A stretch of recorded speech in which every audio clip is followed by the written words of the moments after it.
Let's consider the fourth property. Fourth property says Fibonacci numbers can be written as the matrices format as 1 1 1 0. What this actually means? If I consider a power n, so the value turns out to be Fibonacci number, succeeding Fibonacci number, present Fibonacci number, and present Fibonacci number, and preceding Fibonacci number. Let's understand this with an example. Let us say I have a power 2. This value turns out to be, simply substitute here in the n value I substitute 1, Fibonacci of 2, and then Fibonacci of 2, Fibonacci of 1. So what happens here? F3, F2, F2, F1. I just substitute my values here. Fibonacci 3 value is 2, and Fibonacci 2 value is 1, 1, and Fibonacci 1 value is again 1. I could map these values here. Fibonacci 3 value is 2, Fibonacci 2 value is 1, and Fibonacci 2 value again is 1, Fibonacci 1 value again is 1. I could simply map this map, and I could observe that all this series follows. Let's see the fifth property. The fifth property is known as Cassini's identity. What this Cassini's identity means? Previously we have seen Fibonacci of n plus 1, Fibonacci of n, Fibonacci n, Fibonacci n minus 1. Cassini's identity actually derives from this matrices itself. What happens is, I just take the determinant of this matrix, which is nothing but fn plus 1 multiplied with fn minus 1 minus fn whole square. You could observe this is nowhere different from the Cassini's identity we have discussed. So what happens is, I just consider the base value here. The base value is 1 1.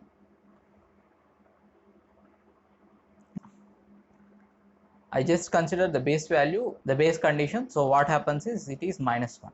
If we raise this to any power, this condition holds, simply holds this condition. If I raise this to some power 3, if n value equal to 3, what happens is, the value turns out to be minus 1, and I could simply substitute in these places, and again I could see LHS is equal to the RHS. This is the fifth property. Let's understand the sixth property now.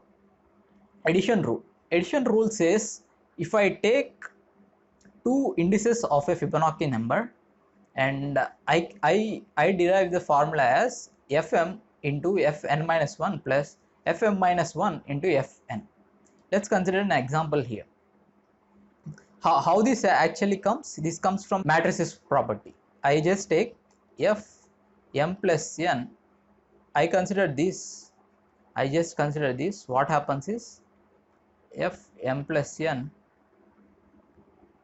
plus 1, Fm plus n.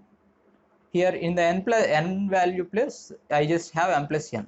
So I am just considering this as my value, and this I have. And on the RHS side, I could make it as Fm and Fm plus 1, Fm and Fm minus 1. This is multiplied with Fn plus 1, Fn minus 1. So what I will do is, I just multiply these two terms, and I will compare with these values.